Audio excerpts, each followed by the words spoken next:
estábamos hablando de entrenadores, con el caso de Coudet, escuchándolo incluso al Chacho, otra vez Úbeda en el centro de la escena, porque ayer hizo cambios. Ahora parece un tema ya remanido y que es lo primero que se mira, cuántos cambios hace o cuántos cambios no hace. Pero ayer otra vez cambios por lo menos curiosos. Si vos vas a poner a un jugador en el minuto 5 del segundo tiempo, aprovechá y gastá la ventana en el entretiempo. Esto fue lo que ocurrió con Ascasíbar. A los 5 minutos puso a Ander Herrera por Ascasíbar y usó las 3 ventanas con un cambio por ventana. O sea, no le gusta hacer cambios, entiéndanlo. No le gusta hacer cambios, hizo lo justo y necesario como para que no insistan sobre ese punto de que se queda con el banco repleto de suplentes y nunca ingresa nadie. En un partido que no sé si coincidirán, fue para un lado y para el otro, porque pudo haber ganado Boca, pero también claramente pudo haber perdido, ¿no? Ahí estaba tratando de ver cuántos cambios había hecho, porque esta afirmación constante que vos la tenés, Marce, contra que no le gustan los cambios, tampoco es que hay que hacer cambios constantemente. Es cierto que el resultado te impulsa a un cambio, pero ¿cuántos cambios mete VA y cuántos debería meter un entrenador, no? ¿Todos los equipos hacen 5 cambios? No, entonces yo creo que está claro que hay un perfil. A mí lo que a veces me preocupa más o digo, me llama más la atención es ver hacia dónde va ese equipo o cómo ataca cuando intenta sostener una idea. Y yo creo que ahí está la cuestión con Boca, ¿no? ¿Cómo ataca Boca? Si alguien tiene que responder, Román, vos que estás del otro lado, ¿cómo ataca Boca? Como puede. Claro. Esa es la gran pregunta que todos nos tenemos que hacer. Igual, y después si eso Juan, se ve reflejado. Perdóname, porque hay algo de lo que menciona Marcelo que me parece cuanto menos, más allá de la anécdota, interesante para escucharte a vos y que siempre tenés una mirada distinta a la nuestra por haberlo vivido desde adentro.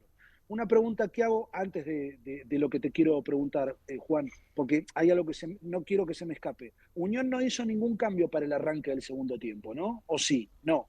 No. No. Ahora van a entender por qué lo pregunto.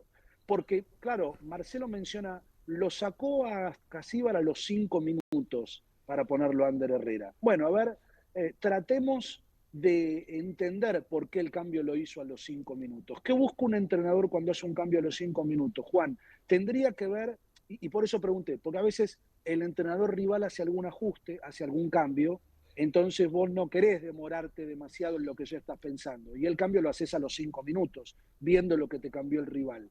Puede tener que ver con que hay un jugador que está tocado y como no lo querés cambiar en el entretiempo, decís, bueno, probemos en el arranque y de última sacrificamos una ventana. Digo, para que tratemos de ver si podemos entender por qué haces un cambio a los 5 minutos del segundo tiempo y no lo haces en el entretiempo justamente para no gastar una ventana. Ese podría ser un argumento, el que el jugador pruebe a ver si en el segundo tiempo cómo está en el arranque. Pero hay otro argumento. Vos cuando haces un cambio en el entretiempo, cuando salen a la cancha, ya el rival se da cuenta antes de empezar el partido, o sea, antes de empezar el segundo tiempo, que hay un cambio. Información. Claro, si vos haces el cambio a los 3 minutos y ya lo hablás en el entretiempo, decir, miren que si pasa esto, si no está bien, si salimos de esta forma, voy a hacer este cambio. Perfectamente, hay casos en los cuales se hace. Y lo que no vos pareció hiciste... estar hablado ayer con Ascasíbar, ¿eh? Bueno, ya sé, lo tengo claro que no pareció tan hablado, pero estamos hablando de posibilidades. Vos no querés mostrar un cambio, entonces no lo mostrás en el arranque para que no se puedan organizar, lo haces a los 2-3 minutos, cosa de que de esa forma estás sorprendiendo y le das un tiempo completo al jugador que ingresa, que ya está hablado que va a ingresar, pero no sale de arranque para que el otro equipo no se pueda preparar. Bien, bueno, por eso está bueno. Y volviendo al partido, dos cosas que me quedaron de mínima, ¿no? Yo pongo un par de nombres sobre la mesa y ustedes después amplían también con sus ideas. Una, siempre Merentiel, ¿no? Pasan los nombres, pasan los jugadores, como cantaba Pinti cuando decían quedan los artistas, sí. Bueno, queda Merentiel, ¿no? En Boca siempre queda Merentiel. Y después una jugada que a mí me resultó llamativa, será que tiene que ver además con con el vicio de los comentaristas, ¿no? Que miramos otra cosa. ¿Ustedes vieron la cantidad de movimiento de un lado al otro del área que tuvo la jugada del gol de Julián Palacios mientras los futbolistas de Boca se movían de un lado para el otro del área sin poder tocar la pelota? A mí me resultó cuanto menos curioso. Sí, tiene que ver con la dinámica del juego, pero a veces también me parece, Juan, vos como defensor, Marcelo, Lucas, también como defensor que se deja la vida en cada cruce, esto de la agresividad, ¿no? A veces me parece que esta es una palabra que tiene que ver con la concentración y con la forma de jugar y de intentar recuperar la agresividad o la pasividad que a veces tienen los equipos. Sí, yo creo que hoy en día hay algunas cosas que también atentan contra una excesiva agresividad, que tiene que ver con el VAR, que tiene que ver con no pasarte. Entonces los jugadores adentro del área a veces se juegan con una dinámica distinta. Diferente es afuera, pero adentro del área hay veces que hay que ser un poco más cauteloso. Es cierto, jugando en Boca no necesitas tanta cautela. Si jugás en un equipo chico en el cual fácilmente te pueden cobrar un penal en contra, hay veces que hay que resignar intensidad y esa agresividad en pos de no llevarse a alguien puesto y que parezca que le estás haciendo un penal. Claro.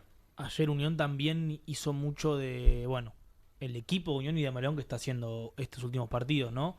Mucho juego con los laterales, mucho este movimiento de pelota juntando jugadores en la mitad de la cancha, dejando quizás un Tarragona o un Estigarribia, cualquiera de los dos, un poquito más adelante del otro, pero el movimiento de pelota es espléndido. Sí. Todo el partido. Salvo, como decías vos, Marce, que lo remarco en esta parte, fueron los primeros minutos del segundo tiempo donde se apagó Unión. Sí, que después volvió a encenderse sobre el final del partido, donde podría haber ganado el partido.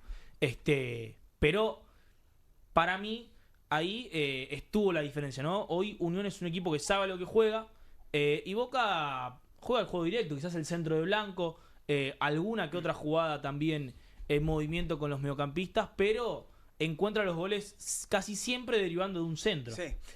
Voy a contestar lo que preguntó Román, pero antes, ahora que dijiste Blanco, me acordé que yo hice, con quien estaba mirando el partido, un juego casi de palabras del blanco y blanco. Cómo tira bien los centros uno y cómo los tira mal el otro, ¿no? Claro, casualmente el que juega en el equipo principal los tira mal, o por lo menos lo tiró mal ayer, y el que juega en el equipo secundario, en esta comparación de dos, juega. Se nota que este chico pide pista para algo más importante. Y con relación al gol, yo creo que, y bueno, vos con tu vista de comentarista lo habrás notado, el momento clave de la jugada es cuando Palacios le cambia el eje a Milton Delgado. Sí. Esa genialidad de, mira, vos vas para allá, pero yo ahora voy para acá. Y ahí le queda todo el ángulo abierto para definir. Y también, ¿no? el remate.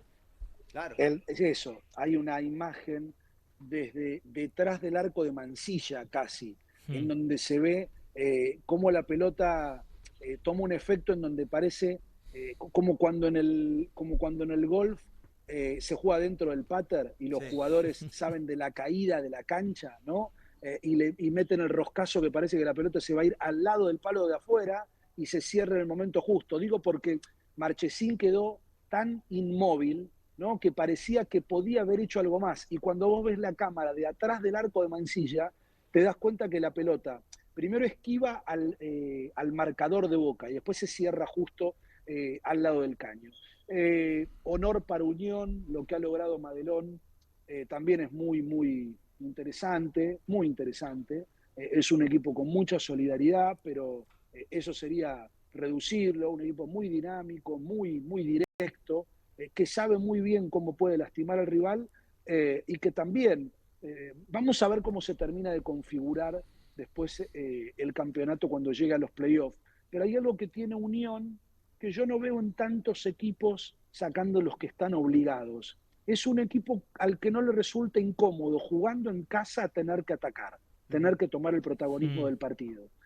Y lo digo porque si Unión llega a terminar entre los 4 primeros, al menos una fase de los playoffs la va a jugar como local. Claro. Y ya sabemos desde la estadística, pero no es un número vacío, una estadística que iba de la mano de lo que vemos en el fútbol argentino, que es que la mayor parte de los equipos prefieren esperar y no protagonizar.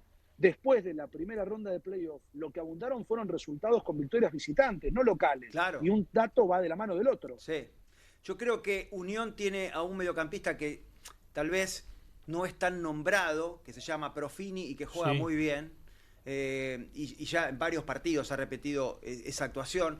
Y está Tarragona en su lugar en el mundo, ¿no? Porque Tarragona ha pasado por varios lados con diferentes rendimientos. Sin embargo, vos lo ves ahora y decís, a este me lo llevo para Sí, mi equipo. está muy activo. Porque tiene una presencia. Bueno, y además es la confianza, ¿no? La confianza que evidentemente le da el entrenador. Y hablando de confianza, y ya para ir cerrando y vamos a ir a escuchar a Úbeda en segunditos nomás. Vareiro llegó como el goleador de goles fáciles, pero Sí. bueno, lo intenta de la manera menos fácil bueno. posible. Porque ayer hizo 2 piruetas que hubieran sido el gol de la fecha, Sí. y ninguna de las 2, por H o por B, pudo terminar adentro del arco. Bueno, pero eso también habla del recurso del delantero que trajeron, ¿no? Sí, y de la pero- confianza que se tiene también, que creo que ninguno de los 9 de Boca hasta el momento intentó hacerlo. Sí, pero tienen que entrar la pelota en el arco, ¿eh? Sí, no, bueno. Bueno, Marce, sos un inconformista nato, Marce, sos un El 9 inconformista vive del nato. gol, no de los tiros en el palo. Sos un inconformista nato. claro Podemos eso. decir que el gol de Merentiel fue mitad asistencia de... del Hizo palo. esa, hizo a ¿O propósito, no? ¿no? No hizo como los Harlem Globetrotters que lo tiran Sí. así para que quede lindo y el otro la captura y la mete. Sí, El ¿No? alley-oop. El Eliu, sí.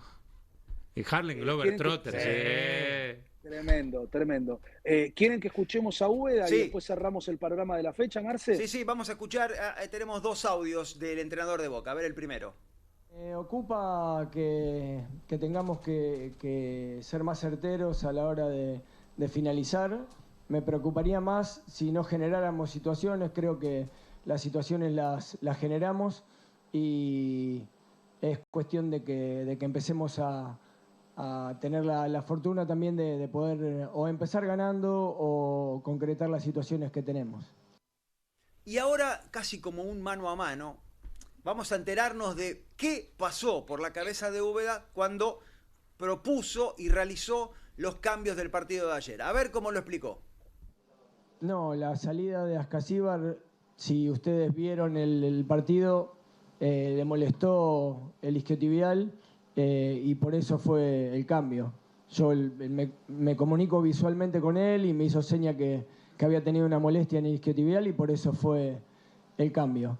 La variante de Braida fue para poder llegar por la banda derecha, que no la teníamos tan ocupada como a lo mejor en el primer tiempo, para poder llegar más con profundidad sobre la banda.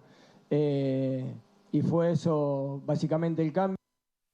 Bueno, ahí está la explicación de Claudio Úbeda sobre los cambios que realizó ayer, que fueron 3.